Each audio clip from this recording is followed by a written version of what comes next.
ప్రియ స్నేహితులారా, దివ్యవాక్కు కార్యక్రమానికి మిమ్మందరినీ సాదరముగా ఆహ్వానించుచున్నాము. ఈనాటి మన ధ్యానాంశము ఎలియాసరు ప్రాణత్యాగము.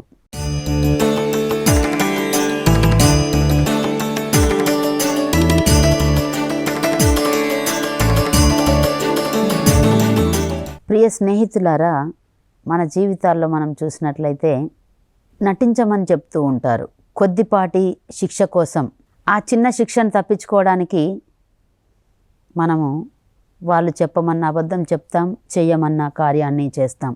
అలాగే మన జీవితాల్లో కొన్నిసార్లు అవసరమైనప్పుడు ఒక చిన్న అబద్ధం కూడా ఆడుతూ ఉంటాం. అది నిజం కాదు, అది అసత్యమే.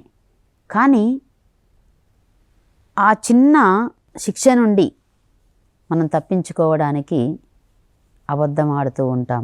ఈరోజు మనం ఒక వ్యక్తి జీవితాన్ని ధ్యానం చేద్దాం. ఎలియాసరు. ఆయన జీవితంలో ఏం జరిగిందో తెలుసుకునే ముందుగా మక్కబీయుల 2వ గ్రంథము 6వ అధ్యాయంలో 1వ వచనం నుండి మనం చూస్తే 11వ వచనం వరకు కూడా చూస్తే అక్కడ ఏం వ్రాయబడి ఉందంటే, అదేనియను శాసనసభ పౌరుడు ఒకరిని యూదయాకు అధికారిగా పంపెను. యూదులు తమ ఆచారములను మతమును విడనాడునట్లు అతని ద్వారా నిర్బంధము చేయించెను.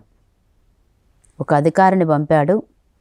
ఆ అధికారి ఏం చేస్తున్నాడంటే, యూదులు తమ ఆచారములను మతమును విడనాడునట్లు చేస్తూ ఉన్నాడు. చాలామంది ఆయన చెప్పిన పనులను చేయడం లేదు. ఎందుకంటే మా మతాచారములను మేము చేయవలసి ఉన్నది అని. ఆ యొక్క అధికారి ఏం చేశాడంటే, యెరూషలేము దేవాలయమును ఒలింపియా పర్వతాధిపతి అయిన సేయస్సు దేవతకు అంకితము చేసి దానిని అపవిత్రము చేయవలనని ఆజ్ఞాపించెను. యెరూషలేములో ఉన్న యూదుల యొక్క దేవాలయాన్ని అపవిత్రము చేయాలని చేస్తున్నాడు. అయితే ఆ రీతినే గెరేజీము కొండ మీద నున్న దేవాలయమును అధిపతి అయిన సేయస్సు దేవతకు అంకితము చేయవలనని కట్టడ చేసెను. అంటే యూదులు ఆరాధించే దేవాలయాల్లో అన్య దేవతలను కొలువు చేసి ఆ యొక్క పరిశుద్ధ స్థలాన్ని అపవిత్రంగా ఉంచాలని అధికారి భావిస్తూ ఉన్నాడు. అయితే ఆ సమయంలో ఏం జరుగుతుందో చూద్దాం. ఈ చర్యను యూదులు భరింపజాలరైరి. బాధ, ఎందుకు ఈ విధంగా చేస్తున్నారు? ఎవరి మతాచారాలు వారివి. మనము చిన్నప్పటి నుండి ఉన్న మతాచారములను మనం పాటిస్తాము. ఎందుకు ఈ విధంగా నిర్బంధం చేస్తూ ఉన్నారు? ఎందుకు మన దేవాలయాలను అపవిత్రం చేస్తున్నారని ఈ యొక్క యూదులు బాధపడుతూ ఉన్నారు. ప్రియ స్నేహితులారా, ఇంకా వారు ఏం చేశారంటే, ఆ రాజు ఏం చేశాడంటే, ఇతరులు దేవాలయమును మద్యపానముతో వ్యభిచారముతో నింపిరి. వారు దేవాలయ పరిసరములలోనే వేశ్యలను కూడిరి. నిషిద్ధములైన వస్తువులను మందిరంలోనికి కొనివచ్చిరి. ఇంతేకాకుండా ప్రతి నెల రాజు పుట్టినరోజు పండుగ చేసుకున్నప్పుడు యూదులను బలి నైవేద్యములను తినుడని ఒత్తిడి చేసిరి. అంటే వాక్యంలో ఏం సెలవిస్తూ ఉందంటే, అపరిశుద్ధమైన అమంగళమైన వస్తువులను తినరాదు అని ఉంది. ముఖ్యంగా అన్య దేవతలకు సమర్పించిన ఆహార పదార్థములను తినకూడదు అని రాయబడి ఉంది. కాబట్టి ఇక్కడ ఏం సెలవిస్తున్నారంటే, రాజు యొక్క పుట్టినరోజు చేసుకున్నప్పుడు యూదులను ఆ బలి నైవేద్యములను తినుడని బలవంతము చేసిరి. కానీ కొంతమంది ఏం చేశారంటే, రాజుకు భయపడి ఆ యొక్క ఆహార పదార్థాలను తిన్న వాళ్ళు ఉన్నారు. తమ యొక్క జీవితాలను రక్షించుకున్న వాళ్ళు ఉన్నారు. అలా రాజుకు భయపడకుండా మరి తమ జీవితాలను కోల్పోయిన వారు ఉన్నారు. అలాంటి వారిలో 2 ఉదాహరణలు చూద్దాం. ఇక్కడ ఏం చేశారో చూద్దాం. తమ శిశువులకు సున్నతి చేసిరన్న నెపముతో 2 తల్లులను బంధించిరి. అంటే తమ కొడుకులకు సున్నతి చేసుకున్నారు వీళ్ళు, ఈ యొక్క తల్లులు. ఆ 2 తల్లులను బంధించి ఏం చేశారంటే, శిశువులను ఆ తల్లుల రొమ్ములపై వేలాడగట్టి వారిని నగరము చుట్టూ తిప్పి తరువాత వారిని ప్రాకారం మీద నుండి కిందకు పడద్రోసి చంపివేసిరి. ప్రియ స్నేహితులారా, అలాంటి ఘోరమైన శిక్షను విధించేవారు ఆనాటి కాలంలో. ఎందుకంటే యూదులకు సున్నతికి చాలా దగ్గరి సంబంధం ఉంది. తప్పకుండా సున్నతి చేయించుకోవాలి, లేకపోతే వారి యొక్క మతధర్మంలో అది తప్పు. కాబట్టి సున్నతి చేయాలి అని 2 తల్లులు మా బిడ్డలకు సున్నతి చేయించారు. ఈ విషయం తెలిసి వారిని చంపించేశారు. రెండవదిగా, కొందరు యూదులు ఒక కొండ గుహలో ప్రోగై రహస్యముగా విశ్రాంతి దినమును జరుపుకొనిరని అధికారి ఫిలిప్పునకు తెలియవచ్చెను. ఫిలిప్పు అనే అధికారికి తెలియవచ్చింది. ఏమనంటే, యూదులు కొంతమంది రహస్యముగా యొక్క విశ్రాంతి దినమును జరుపుకొనే, అంటే విశ్రాంతి దినం అనగా దేవుణ్ణి ఆరాధించడం, పూజించడము, దేవునికి సమయాన్ని కేటాయించడము, ప్రార్థన చేసుకోవడము. ఆ విశ్రాంతి దినాన్ని యూదులు ఏం చేశారంటే ఎవరికి తెలియకుండా, ఎందుకంటే బయటకు తెలిస్తే రాజు మనల్ని చంపించేస్తాడు, కాబట్టి రహస్యంగా చేసుకుందామని అతడు వాళ్ళందరూ కూడా పోగై రహస్యంగా విశ్రాంతి దినం చేసుకున్నందుకు అధికారి ఏం చేశాడంటే వారిని సజీవముగా దహనము చేయించెను. వారు విశ్రాంతి దినం పట్ల గౌరవముచే ఆత్మరక్షణ కొరకు పోరాడరైరి. ఇప్పుడు వాళ్ళు వచ్చి చంపేటప్పుడు వాళ్ళు అనొచ్చు, ఇంకొకసారి చెయ్యము, విశ్రాంతి దినం జరుపుకోమని. కానీ ఆ యొక్క విశ్రాంతి దినం పట్ల గౌరవముతో వాళ్ళు మరణానికి సిద్ధమై చనిపోయారు. ప్రియసం, ఇలాంటి పరిస్థితులు ఉన్న ఆ కాలంలో ఎలియాసరు ఏం చేశాడో చూద్దాం. ఎలియాసరు వయోవృద్ధుడు. మక్కబీయుల 2వ గ్రంథము 6వ అధ్యాయము 18వ వచనంలో మనం చూస్తున్నాము.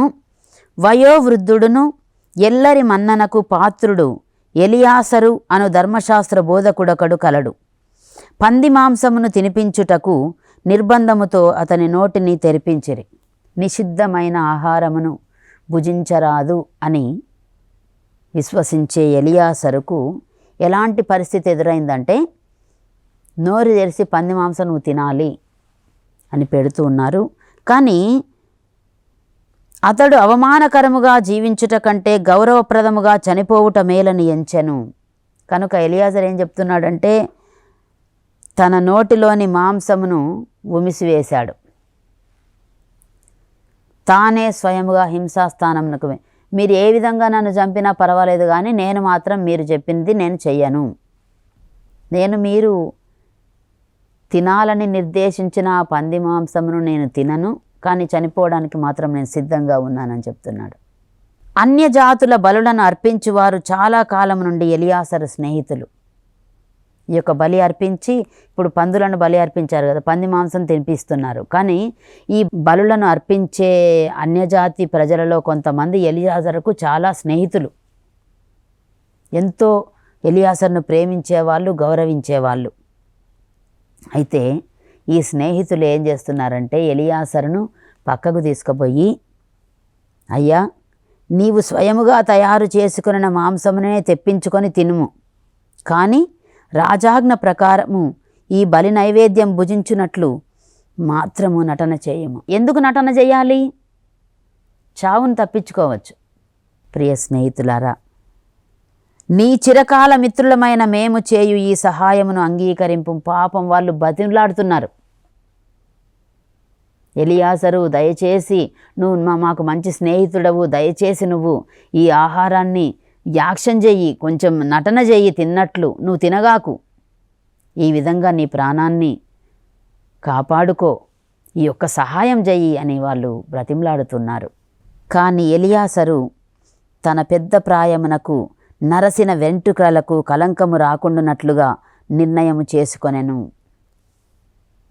తన వయస్సు, వృద్ధాప్యం, తన యొక్క నరసిన వెంట్రుకలకు కలంకము కలుగకుండానట్లుగా హృదయాన్ని గట్టిపరచుకున్నాడు, నిర్ణయం చేసుకున్నాడు. ఏమనంటే, బాల్యము నుండి అతడు ప్రభువు పవిత్ర ఆజ్ఞలకు బద్ధుడై జీవించెను కనుక అతడు, మీకిష్టమైనచో నన్ను చంపివేయుడు, నా ప్రాయము వాడు ఇట్లు నటన చేయుట తగదు, నేనిట్లు చేయుదునేని. మన యువకులు చాలామంది 90 ఏండ్ల ఈడున ఎలియాసరు తన మతధర్మములను విడనాడనని తలంపరా? 90 సంవత్సరాల ప్రాయంలో ఈ ఎలియాసరు బ్రతికి ఏం బట్టగట్టుతాడు? చనిపోవచ్చు కదా. అంటే చూడండి, యువకులు తప్పుదారిన పడతారేమో. ఈయన 90 సంవత్సరాల వయసులో తన ప్రభు ఆజ్ఞలను పక్కన పెట్టి ఇదిగో ఈ విధంగా నిర్దేశించిన అశుద్ధమైన ఆహారమును తిని ఈ విధంగా పాపము చేశాడని అందరూ నా గురించి చెప్పుకుంటారేమో. కాబట్టి ఇతరులను అంటే యువకులను రక్షించడానికి నేను ఈ విధంగా నటన చేయడం తగదు, నా వయస్సుకి నేను ఈ విధంగా నటన చేసి బ్రతకడం నాకు ఇష్టం లేదు, మీకు ఇష్టమైతే చంపివేయండి అని ఎలియాసరు అంటున్నాడు. ప్రియ స్నేహితులారా, చూడండి ఆయన అన్న మాటల్లో, 90 ఏండ్ల ఈడున ఎలియాసరు తన మతధర్మములను విడనాడెనని తలంపరా యువకులు? అలాగే కొద్ది ఏండ్ల పాటు జీవించుటకు గాను ఇప్పుడు ఈ మాంసము భుజించినట్లు నటన చేయుదునేని నేను అపవిత్రుడనైపోయి నా ముసలితనమునకు మాయని మచ్చ తెచ్చుకొందును. నన్ను చూచి చాలామంది యువకులు పెడదారి పట్టరాదు. Praise the lord.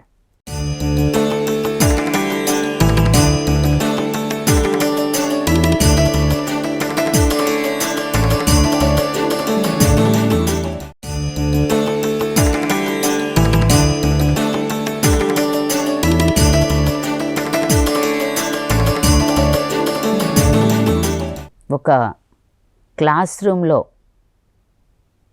ఒక పాఠశాల క్లాస్ రూమ్లో తరగతి గదిలో ఒక టీచర్ ఆలోచించాల్సిన మాట,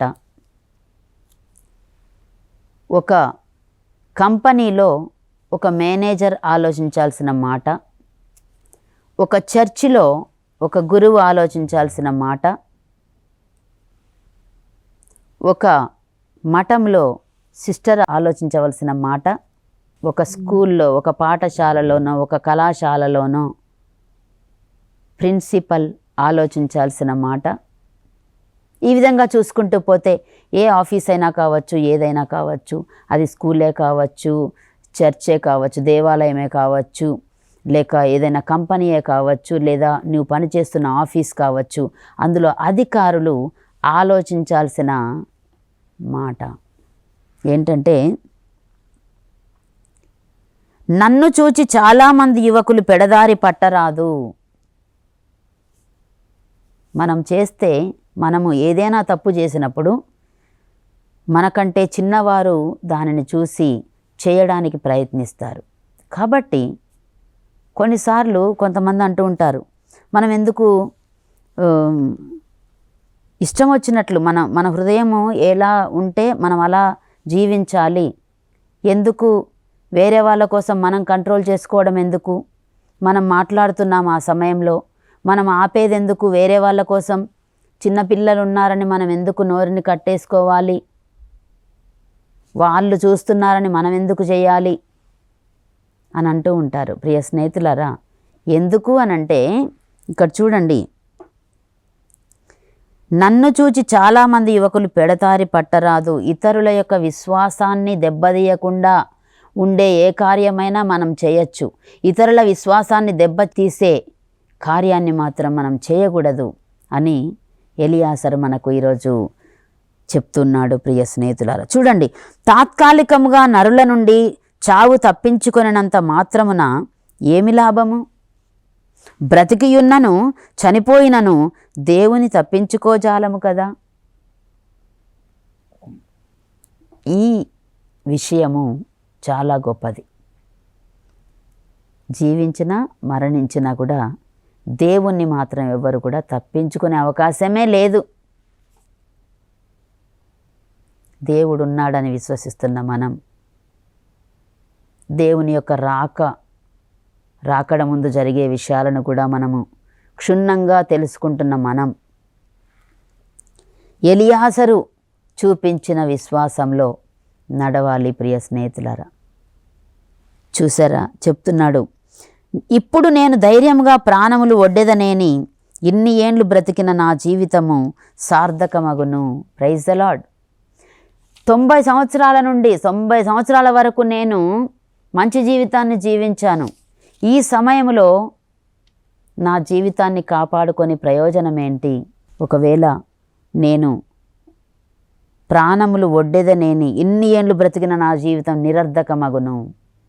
ఈ విధంగా ఈ దేవుని యొక్క ఆజ్ఞను తిరస్కరిస్తే నా జీవితానికి మంచిది కాదు. కానీ ఒకవేళ నేను ధైర్యంగా ప్రాణములకు ఒడ్డెదనేని, నేను చనిపోయేదనేని, తప్పకుండా నా జీవితము సార్థకమే.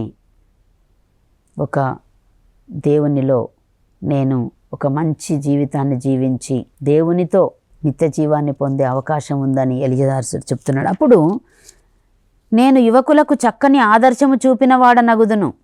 పవిత్రములైన మన ధర్మశాస్త్ర విధుల కొరకు ఉదార బుద్ధితో సంతోషముతో ప్రాణములు అర్పించినచో అది యోగ్యమైన మరణమగునని వారు నేర్చుకొందురు. చూసారా, అంటే ఉదార బుద్ధితో పవిత్రములైన ధర్మశాస్త్ర విధుల కోసం, నేను నమ్మిన ధర్మం కోసం, నేను నమ్మిన విశ్వాసం కోసం నేను మరణించినట్లయితే యువతీ యువకులు నా తర్వాత వచ్చే వాళ్ళు ఏం ఆలోచిస్తారంట? అది నాకు యోగ్యమైన మరణము, నేను యువతీ యువకులకు చక్కని ఆదర్శము చూపిన వాడనగుదును అని ఎవరితో అంటున్నాడు ఎలియాజర్? అంటే తన స్నేహితులు ఎవరైతే నటన చెయ్యి బాబు, నువ్వు తినగాకు, ఉట్టిగా యాక్షన్ చెయ్యి అన్నప్పుడు కనీసం నటన చేయడానికి కూడా సిద్ధంగా లేడు. ప్రియ స్నేహితులారా, నిజంగా తింటలేడు. నటన చేయడంలో తప్పేముంది అని మన అలాంటి వాళ్ళు, అంటే నీవు నేను అనుకుంటావేమో. తినడం లేదు కదా, దేవుని యొక్క చట్టాలకు విరుద్ధంగా తినడం లేదు కదా, నటన చేస్తే ఏముంది? ఈ రోజుల్లో ఆ విధంగానే సైతాను అందరినీ కూడా ప్రేరేపిస్తుంది. నువ్వు ఆ పని చేయడం లేదే కదా, ఉట్టిగా అట్లా యాక్షన్ చేయి, ఉట్టిగా నటన చేయి అన్నప్పుడు ఆ నటనా జీవితాన్ని జీవించి దేవునికి ఎంతో అప్రియమైన జీవితాన్ని జీవించిన వారు మరి ఇహలోక జీవితంలో ఉన్న ఆ జీవితము పరలోకంలో దేవుని ముందు ఏ విధముగానైతే పొలంలో పంట కోస్తారో అలా మన జీవితం కూడా చూపబడుతుంది. గోధుమల కలుపు గింజల అన్నట్లు మన జీవితం చూపబడుతుంది. ప్రియ స్నేహితులారా, హింసకులు అనగా తన స్నేహితులు అప్పటి వరకు ఆయనను ఎంతో ఆదరంతో చూశారు. కానీ ఎప్పుడైతే ఈ మాటలు విన్నారో, ఇదిగో నేను యువతి యువకులకు వారిని తప్పుదారి పట్టించే జీవితం నాకొద్దు, నేను నటన చేయను, ఏమి చేయను, నన్ను చంపితే చంపండి అని ఎప్పుడైతే అన్నాడో వారికి ఎలియాసరు మీద కోపమే కాదు, ఎలియాసరుకు ఈ మాటలు విన్న తరువాత వారు ఎలియాసరుకు పిచ్చి పట్టినదనుకొని అతని మీద రుసరుసలాడిరి.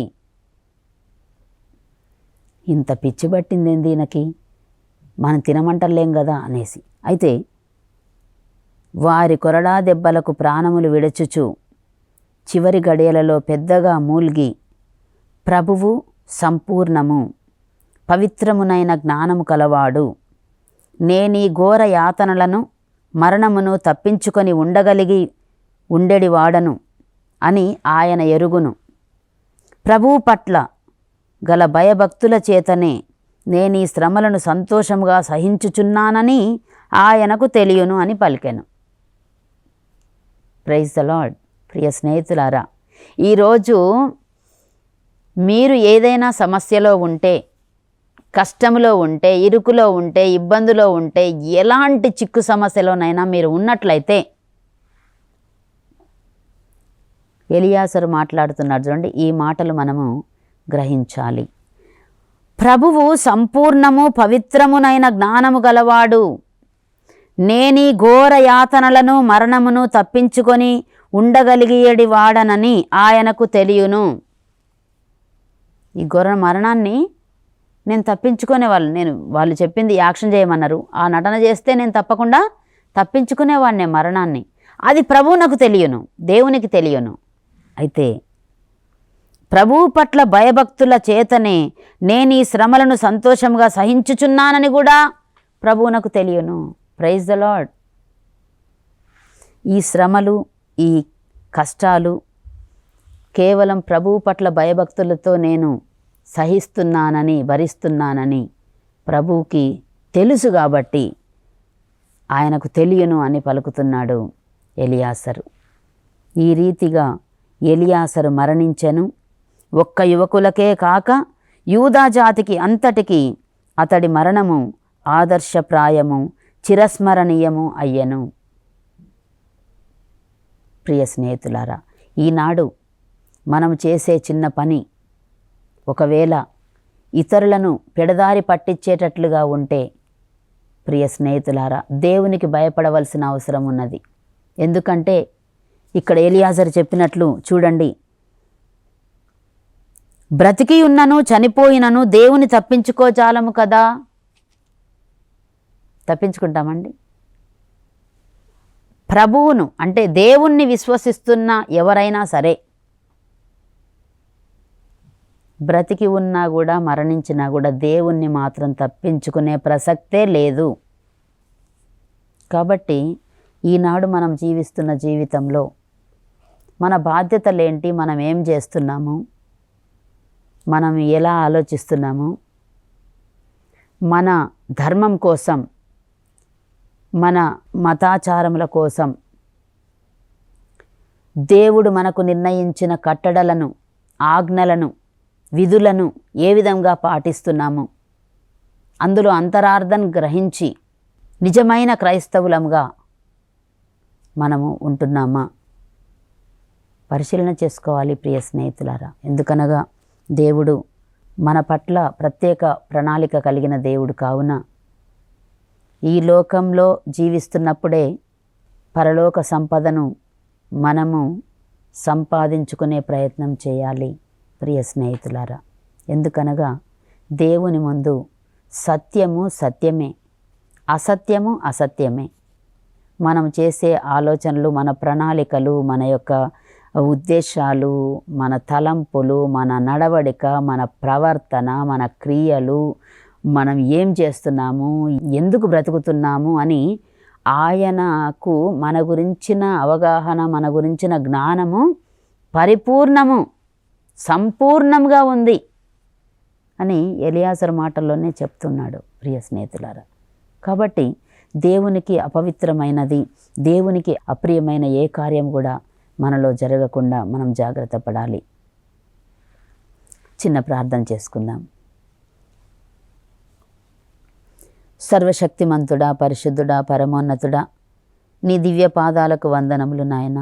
ప్రభు, మమ్ములను దీవించి ఆశీర్వదించి, ఇదిగో ప్రభు, ఎలియాసరు జీవితము ద్వారా ప్రభు మాకు నేర్పిస్తున్న దేవా, నీ కట్టడలు, నీ యొక్క చట్టాలు ఎంత ముఖ్యమైనవో తండ్రి. నిన్ను ప్రేమించి, నిన్ను ఆరాధించి, నీకై ప్రాణములైనా కూడా ప్రభువా పెట్టడానికి సంసిద్ధతను వ్యక్తపరుస్తే నీవు ఎలాంటి బహుమానాన్ని మాకు దయచేస్తావో తండ్రి తెలియజేస్తున్నందుకు నీకు స్తోత్రములు తండ్రి.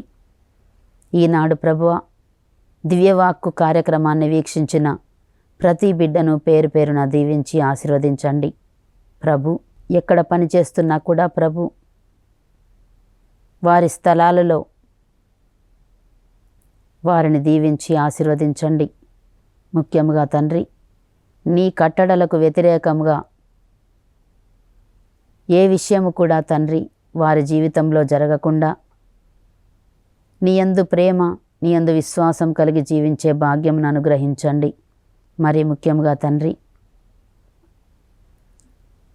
అశాశ్వతమైన జీవితం కోసం మేము మా మత కర్మలను అయోగ్యంగా ఉపయోగించకుండా ప్రభు నీ రక్షణ కార్యంలో పాలివారమై జీవించే భాగ్యంను అనుగ్రహించండి తండ్రి. ఇతరులకు దుర్మాతృకగా ఉండే ఏ కార్యము కూడా తండ్రి మా జీవితంలో జరగకుండా భయభక్తులతో తండ్రి మా జీవితాలను జీవించి ఈ జీవితం వెనుక తదుపరి జీవితంలో ప్రభు నిన్ను ముఖాముఖిగా దర్శించే భాగ్యమును మాకు దయచేయమని నజరేయుడా యేసు ప్రభువా నీ పరిశుద్ధమైన పవిత్రమైన నామమున అడిగి బ్రతిమాలి వేడుకొనుచున్నాము తండ్రి, ఆమెన్. ప్రియ స్నేహితులారా, వచ్చే వారం ప్రసారమయ్యే దివ్యవాక్కు కార్యక్రమంలో యోసేపు పాపమును ఎలా తప్పించుకున్నాడు అనే విషయాన్ని ధ్యానించుకుందాం. అంతవరకు సెలవు. చూస్తూనే ఉండండి మీ దివ్యవాణి కథోలిక టీవీ ఛానల్.